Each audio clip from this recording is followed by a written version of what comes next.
Hello students, here I am with the next online class. So I was teaching in the previous video light energy. So this is the continuation video.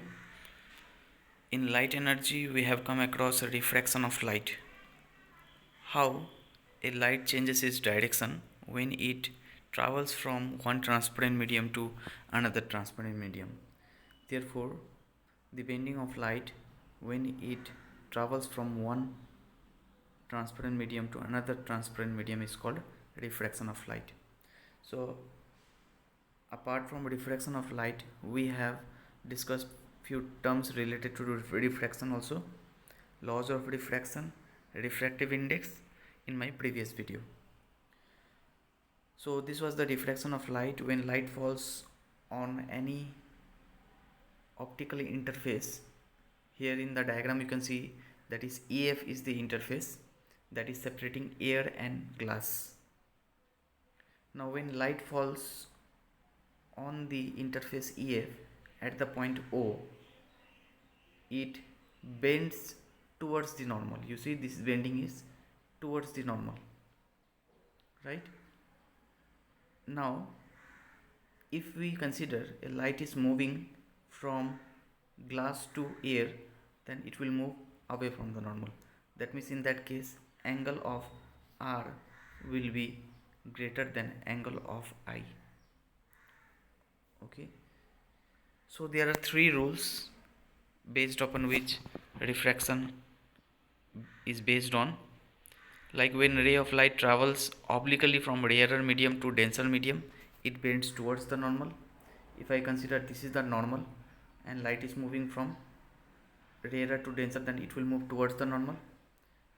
Similarly, if a light is moving from denser to rarer, it will move away from the normal, making an angle of refraction more than angle of incidence.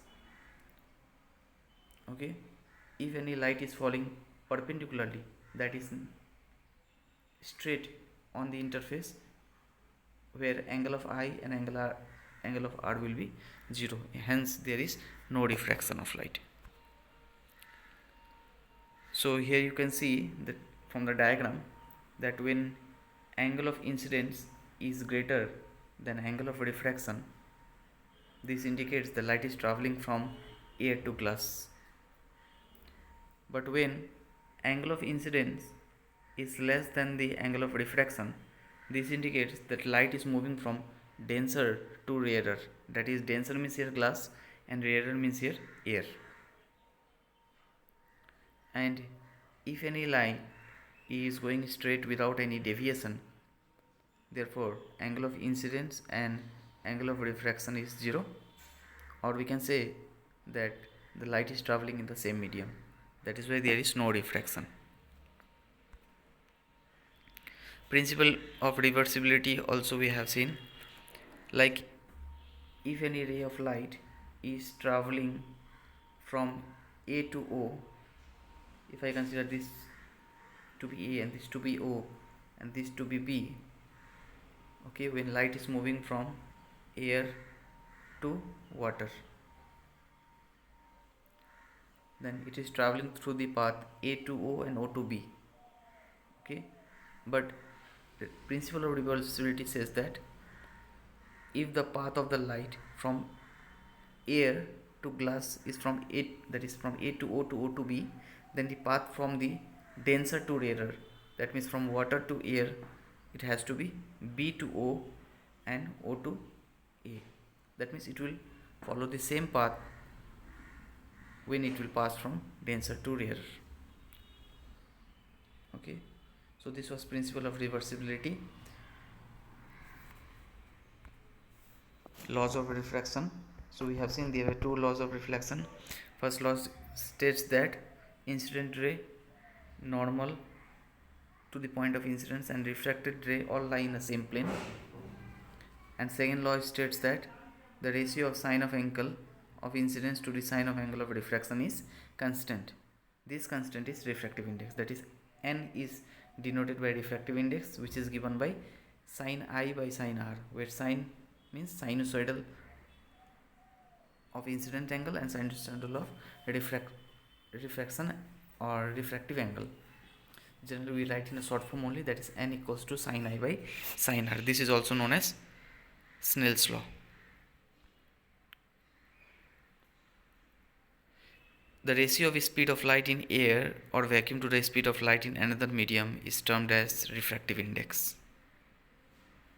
Okay, so refractive index gives the amount by which the speed of light gets reduced and amount by which the light ray is refracted or bent for a given angle of incidence. So from refractive index we can find out that a ray of light, when it is traveling from rarer to denser medium, at what angle it will bend and in which substance the bending will be more or in which substance bending will be less. So it is given by, refractive index is given by speed of light in air or vacuum by speed of light in a given medium, that is V1 by V2. V1 can be air also, it can be vacuum also, and V2 means where you want to find the bending of light.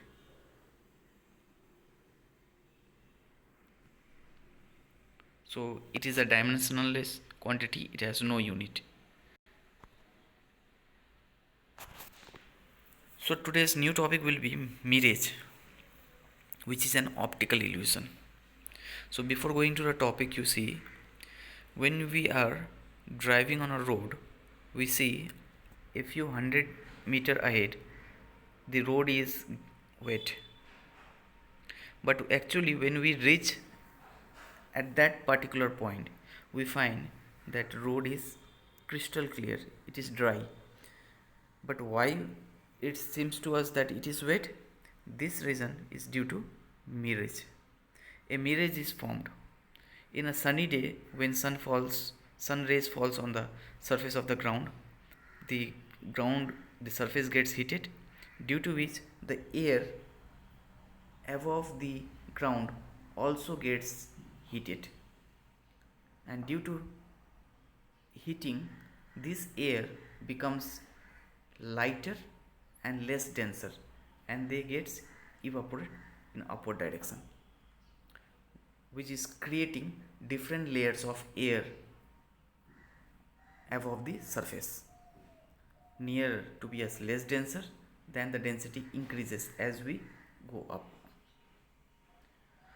So when light rays falls on the surface of the earth and it hits the surface, due to which the air becomes lighter, and when we see from very far distant, the light rays comes to our eyes in such a way we see an illusion.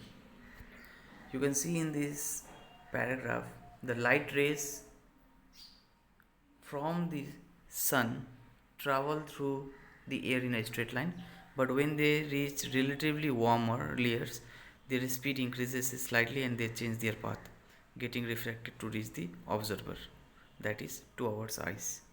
The ray of light from the sky gets refracted at each layer in such a manner that it appears that the image of the sky is being reflected by the road, creating an illusion of water on the road. When we are driving on the road, the light rays falls on that layers also, and light rays comes to our eyes also, right? So when it passes through this less denser layer, the speed of the light increases. Due to increase in the speed of light, they change their path and comes towards in such a way that it appears to us that light is getting bent, and hence it is creating an illusion, making the road look as wet.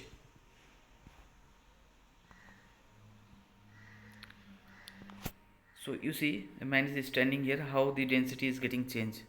The density is lighter here, then slowly it is increasing. The surface of the earth is getting heated, due to which the density is less near to the surface of the earth. This is how mirage is formed.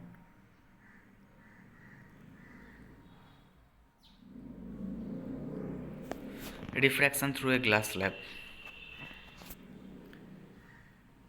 If I consider this is your exercise book, and here you have placed a glass slab. You see in the diagram, this is the glass slab. After drawing the outer border of this glass slab, you find that a light is falling on the surface.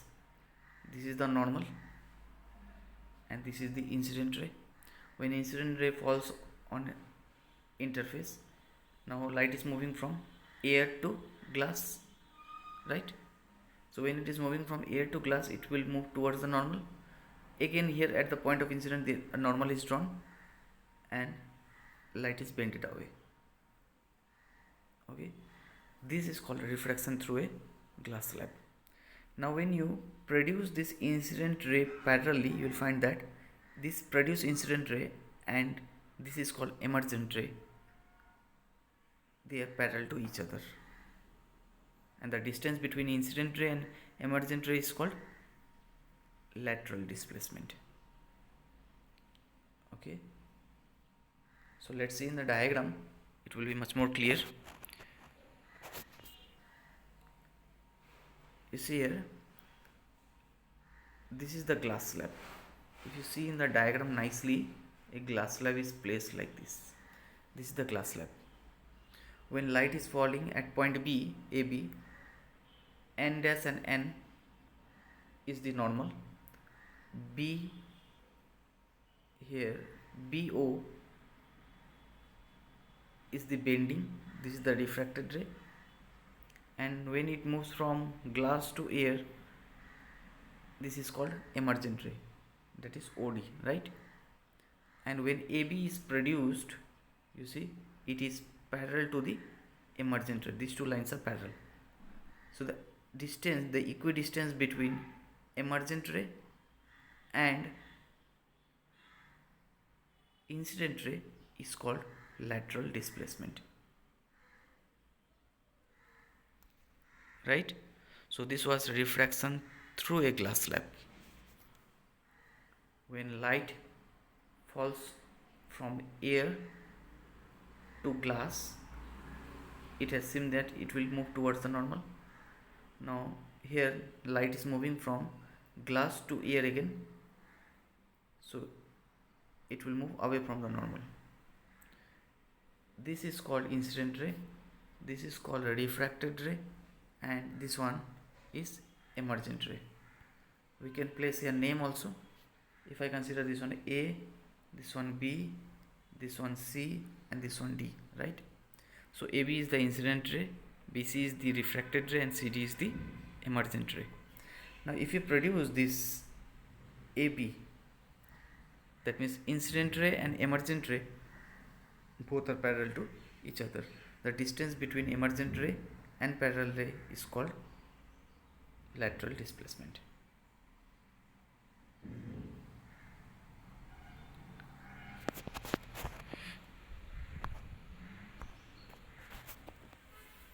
Triangular prism. So a triangular prism is a piece of glass or any other transparent material that is bounded by two triangular surfaces and three rectangular surfaces. So this side and the back side, they are the triangular shape, and this is a rectangular shape, and from here this is the rectangular shape, and down it is a rectangular shape. Therefore three rectangular shape is being bounded by two triangular shape, which forms a shape called prism, triangular prism. Triangular prism, when it is seen from the front end, it looks like a triangle, equilateral triangle. These are the sides of the prism. This is the angle of prism. If I say this one is A, this one is B, and this one is C, and if I produce this one, right, this forms a prism. It looks like, and in the back end also somewhat it forms like this. So from here you need to remember the definition of prism, and the angle between any two refracting surfaces is called the angle of prism. Here this is the angle of prism, right? So for this video only this much. In my next class we'll see how light passes through a prism and how it gets bent, that is refraction through a triangular prism. So from today's class the main topics were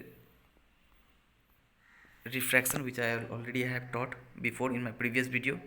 So refraction, rules of refraction, drawing refraction, related terms of refraction, this already I have taught in my previous video. This all you need to write in your exercise book, the main terms.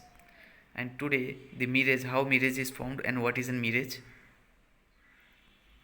Okay, from here, from this paragraph you need to find the answer,